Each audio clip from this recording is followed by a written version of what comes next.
Olá, tudo bem? Aqui é a Eliane Girão. Eu inicio me apresentando. Eu sou a mãe da Rafaela e do Henrique, esposa do Edson, filha da Dona Maria e do seu Luiz. Sou a quarta filha de 6 filhos e filha de pais nordestinos. Os meus pais vieram do Ceará, muito jovens, de uma cidadezinha chamada Morada Nova, no interior do Ceará, e eles tiveram que vir com a cara e com a coragem para iniciar, né, uma família aqui em São Paulo. Foi tudo muito difícil, meu pai era feirante, a minha mãe era dona de casa, os dois com poucos estudos, né? A gente teve uma educação muito grande por conta dos valores dos meus pais, mas infelizmente eles não tinham conteúdo, né, estudantil para passar para a gente, mas sempre trabalharam muito para que a gente pudesse estudar.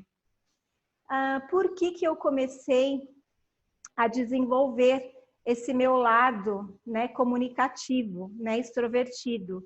Né? Muita gente fala que eu não sou tímida, na verdade eu sou tímida, mas eu tive que desenvolver esse meu lado porque os meus pais não tinham tempo para os filhos, né? A minha mãe com 6 filhos, para eu conseguir ter a atenção dela, eu precisava chamar a atenção de alguma forma. Então, com brincadeiras, com carinho, com amor, buscando, enfim, sempre ter a atenção da minha mãe, muitas vezes até para conseguir, né, uma porção de fritas. Por outro lado, o meu pai era um homem muito sério, muito trabalhador, mas ele tinha um problema de saúde muito grande. Meu pai era esquizofrênico. Então, a cada momento, o meu pai mudava, né, de personalidade. Então, só de olhar para o meu pai, eu tinha que entender como ele estava naquele momento e o que eu precisaria fazer para agradar o meu pai e não ter problemas com ele. Muito cedo eu comecei a trabalhar, aos 6 anos eu comecei a trabalhar com meu pai, como era feirante. Meu pai ele desenvolvia flores artesanais para vender na feira, e durante a noite a gente passava praticamente a noite inteira produzindo aquelas flores que seriam vendidas no dia seguinte. E o meu pai não era, digamos assim, um chefe muito fácil. Então, para não levar broncas e até mesmo para não apanhar, na época, eu tinha que estar sempre muito atenta ao olhar e às atitudes do meu pai para conseguir agradá-lo e não apanhar, não levar broncas, né? Então, essa é um pouquinho da minha história, tá? A minha palestra é baseada na minha jornada profissional. Muitas pessoas já me convidaram, muitas autoridades já me convidaram para falar sobre essa minha arte, que é a arte de me conectar às pessoas. Eu tenho facilidade. Certamente, nem todos nascem com a habilidade, né, de ter facilidade, de não ser tímido para se conectar com outras pessoas. Isso não significa que você não possa desenvolver essa habilidade. Então, é sobre isso que a gente vai falar um pouquinho agora, ok? Então, aqui na minha aula, eu vou trazer um pouquinho do meu conteúdo e da minha trajetória. Estou no segmento jurídico há 19 anos, desenvolvendo um trabalho de consultoria em gestão estratégica jurídica. Há alguns anos eu iniciei o meu trabalho com eventos jurídicos, congressos no Brasil inteiro, petit comitês, sem contar as infinitas reuniões comerciais que eu já participei, não só em São Paulo, mas no Brasil todo, para vender software jurídico, consultoria e até mesmo patrocínio para os eventos. Nós sabemos que nem todos os advogados têm essa habilidade, né, de vender. Na verdade, na OAB, inclusive, existem algumas regras, né, no Código de Ética que proíbem o advogado vender. Então, aqui a gente vai mostrar para você que você consegue, sim, se conectar, criar um relacionamento com o seu cliente e, quiçá, vender um contrato, né, uma consultoria e até mesmo os seus serviços advocatícios para esse cliente. Vamos começar, então, falando sobre networking. O que é networking?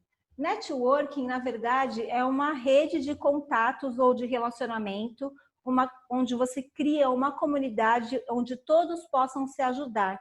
A melhor forma de criar uma rede de networking é quando um consegue ajudar o outro, você consegue se conectar a pessoas através de eventos, reuniões, palestras, festas e qualquer outro tipo de grupos onde você possa se conectar com pessoas e começar ali um vínculo inicial, e esse vínculo se transforma em um vínculo profissional, fazendo daquele seu cliente, de repente, se tornar até um amigo, né?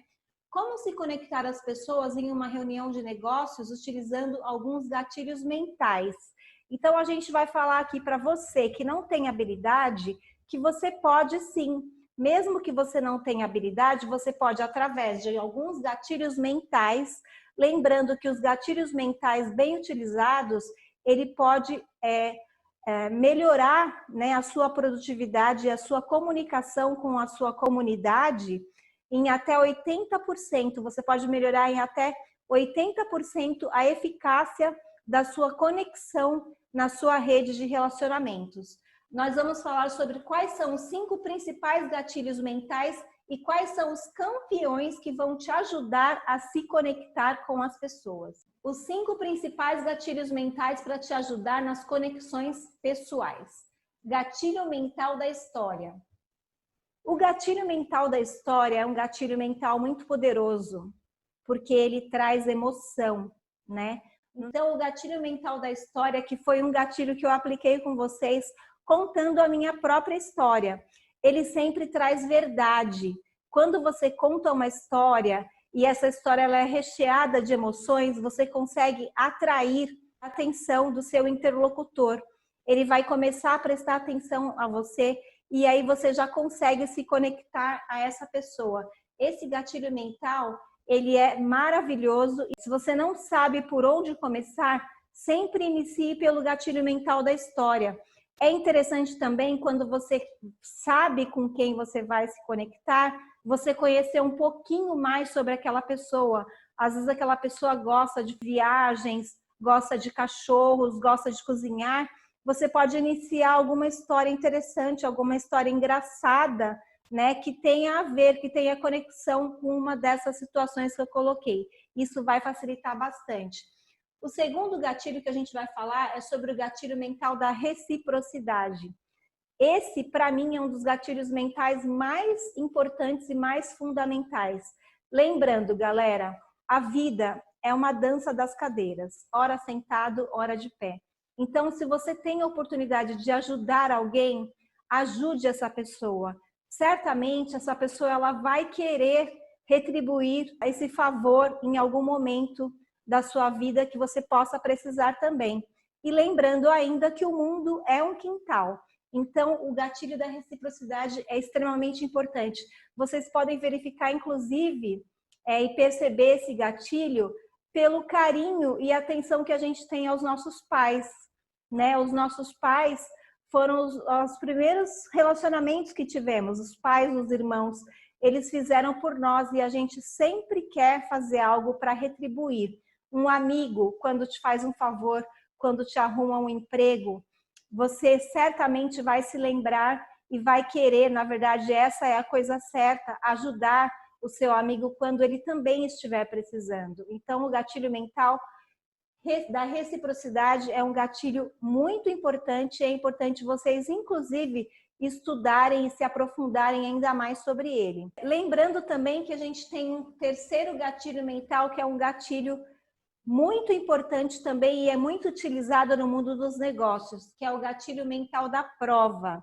O gatilho mental da prova é aquele gatilho onde você consegue ter alguém, uma autoridade de preferência, falando de você, falando do seu trabalho, ou indicando uma viagem, indicando um hotel, indicando uma companhia aérea, enfim.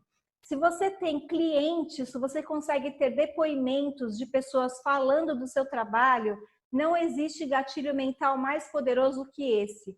Uma autoridade falando sobre o seu trabalho, falando sobre você. Quarto gatilho, gatilho mental da autoridade. É importante você usar todos os outros gatilhos, mas se você não se tornar uma autoridade, a gente já falou sobre isso, né, que é muito importante, mesmo que você conheça sobre vários assuntos, que você crie um assunto em que você se torne uma autoridade, né? A autoridade, ela traz credibilidade quando você traz assuntos profundos, assuntos raiz, assunto com conhecimento que vai agregar valor aos outros. Então, estude. Se você gosta de um determinado tema, foca nesse tema e estude muito para que você se torne uma autoridade e as pessoas consigam te enxergar como uma autoridade no seu segmento. E agora nós vamos falar sobre um gatilho mental que é um dos meus preferidos, que é o gatilho mental do evento. Gente, quer lugar melhor para se fazer networking? Todos nós estamos acostumados com eventos. Desde pequenos, desde crianças, participávamos de missas, de casamentos, de aniversários infantis, de festas juninas. A gente sempre foi habituado, acostumado na nossa comunidade participar de eventos. E mesmo que você não conheça as pessoas, é sempre importante você criar, trazer oportunidade de fazer eventos para conectar as pessoas. Você, por exemplo, que é de um escritório de advocacia e precisa se conectar mais a um cliente, olha que interessante, você pode fazer um petit comité. Num petit comité você consegue trazer um cliente, reunir a sua equipe, trazer um especialista sobre um assunto importante que esteja em evidência e falar sobre esse assunto. Nada mais conecta um cliente ao seu escritório do que você conseguir trazer um cliente para o seu escritório e fazer esse evento petit comité. Nos cursos presenciais você consegue, às vezes ali até num cafezinho, né, se conectar com uma pessoa, pergunta se o bolo tá bom, pergunta se o pãozinho de queijo tá bom e ali você começa uma conversa com a pessoa. De onde você é, o que você faz, onde você trabalha, o que você gosta de fazer, né? Quais são as suas habilidades, troca cartão, troca contato. Hoje em dia a gente passa o WhatsApp na hora mesmo, né? Sem problema. Eventos presenciais como congressos, seminários, são momentos incríveis que você consegue se conectar aos colegas que estão com você nas cadeiras ou até mesmo numa mesa de almoço ou no jantar. Enfim, existem várias formas de você trabalhar eventos e conseguir se dar super bem, trazendo muito mais gente para a sua comunidade. Lembrando que networking não é só você fazer o primeiro contato, é importante você nutrir esse contato através de ligações, de WhatsApps, de e-mails e até de convites a festas e a eventos. Você já se viu em uma reunião e acabou tendo problemas para iniciar uma conversa com alguém? Para iniciar uma conversa e colocar na pauta algo que você gostaria muito de discutir? Isso é muito difícil de fazer, principalmente quem não tem habilidade, quem não tem facilidade, né, em se conectar, em se comunicar. Comece dizendo sobre algum assunto pertinente à reunião, né? Pense em algo que possa trazer um conteúdo agradável. E lembrando, como eu disse anteriormente, que é bacana você conhecer quem é o seu cliente ideal, aquela pessoa que você vai fazer a reunião, como a gente muito diz no mundo digital, o seu avatar, a sua persona. Estude sobre ela, entre nas redes sociais, identifique o que ela gosta, quais são os assuntos que ela gosta de conversar, se ela tem filhos, se ela tem famílias, se ela gosta de viajar. Todos esses assuntos também conectam e facilitam muito a sua comunicação com o seu interlocutor. A gente falou também sobre se você já teve que se conectar e não teve coragem de iniciar uma conversa. É a mesma coisa. Entenda o seu avatar e inicie uma conversa contando uma história, falando sobre algo interessante que você fez na sua vida, ou até entendendo aquilo que a pessoa gosta e iniciando uma conversa através desse assunto que vai te conectar com toda certeza. Bom, pessoal, agora a gente vai falar um pouco mais profundamente sobre o assunto gatilho mental do evento. Esse gatilho mental é um dos gatilhos que eu mais gosto. Eu acredito muito que quando você faz um evento, você consegue reunir pessoas que você gosta, você consegue reunir pessoas de seu interesse, você consegue reunir pessoas que são autoridades em assunto. Então, se você consegue fazer reuniões com os clientes, como a gente disse anteriormente, criando almoços, petits comitês, criando jantares e até mesmo convidando essas pessoas para festas de confraternização do seu escritório ou do seu departamento jurídico, né? Quase todas as empresas fazem a festa de confraternização no final do ano e às vezes você fica acanhado ali no canto, perdido, sem saber como você vai chegar naquela pessoa. Chegue oferecendo uma bebida, perguntando se ela gostaria de comer alguma coisa, se ela gostaria de sentar com você e inicie uma conversa. Então aqui a gente tem reuniões com clientes, que a gente já falou, cursos. Crie cursos. Agora, por exemplo, que a gente está na época da pandemia, muita gente está precisando de conteúdo e não pode participar de curso presencial. Aproveite esse momento, crie, pense no que você é autoridade e crie um curso. Crie um curso, coloque todo o conteúdo, todo o seu conteúdo raiz, toda a sua autoridade em um curso e transmita. Isso certamente vai te conectar. Outra coisa interessante que eu esqueci de escrever aqui é criar grupos.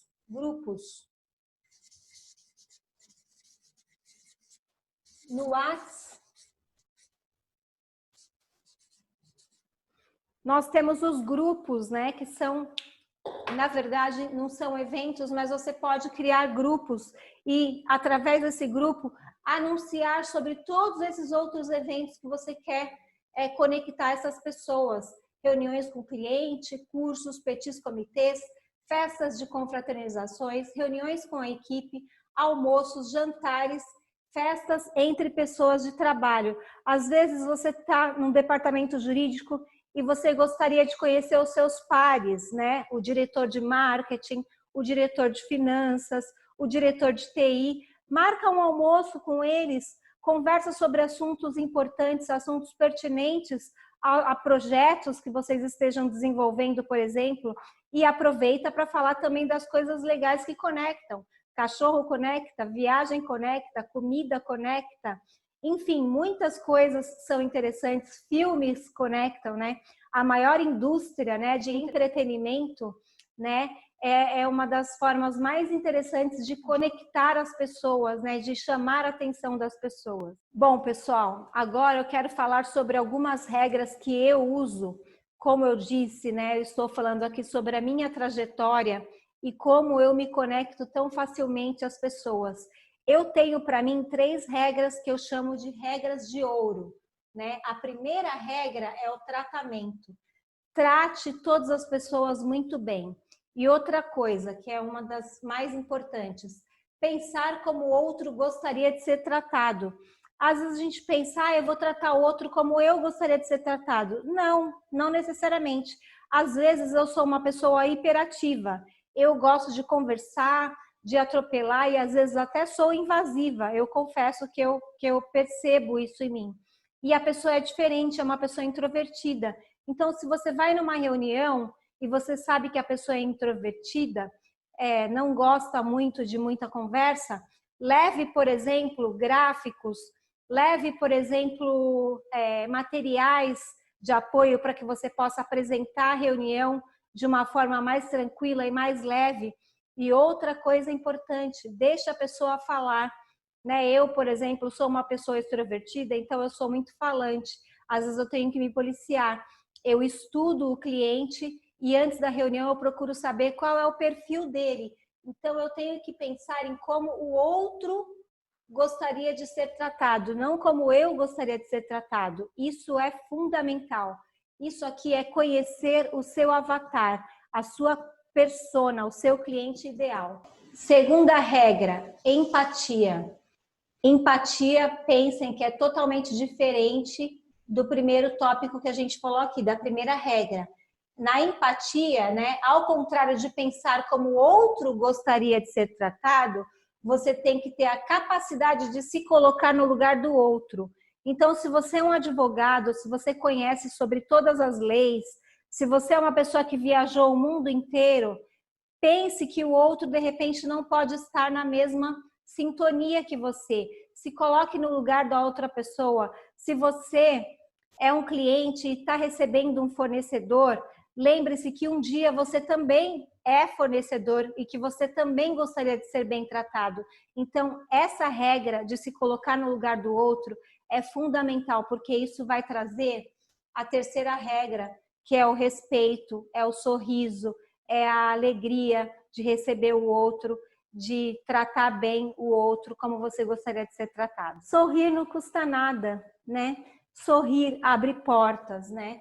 Se você não sabe o que fazer, sorria. Não sorrir como uma hiena, como um bobo, mas sorrir, ter alegria, né? Se tiver algo de errado com você, compartilhe de forma superficial, não fica também contando todos os seus problemas, as tragédias que aconteceram na sua vida, não é isso que eu estou dizendo. Mas se você não estiver legal naquele dia, procura compartilhar, porque o cérebro do ser humano ele consegue se conectar com o outro. E se às vezes você está com alguma coisa, algum problema, se tem alguma coisa errada com você, uma dor de cabeça ou um problema na família, compartilha isso com o seu cliente, com o seu interlocutor, comunica a ele que naquele dia você não está legal e peça desculpas. Mas sorria, sorrir e tratar bem todas as pessoas e respeitar os credos e as diversidades. As pessoas são diferentes, as pessoas possuem mindsets diferentes. Uma pessoa que nasceu numa família evangélica, uma pessoa que nasceu numa família católica e ela é católica ou ela é evangélica, você não tem como querer discutir sobre credos. Isso vai afastar as pessoas de você. Futebol, você gosta muito de um time e o outro gosta de um outro time, evite entrar nesses assuntos conflitantes. Isso vai trazer problema para a sua conexão e vai gerar muita antipatia. Diversidade, respeite a diversidade. A pessoa é homossexual, a pessoa é negra, a pessoa é de um outro país, é um refugiado. Enfim, respeite todos, porque todos nós somos seres humanos.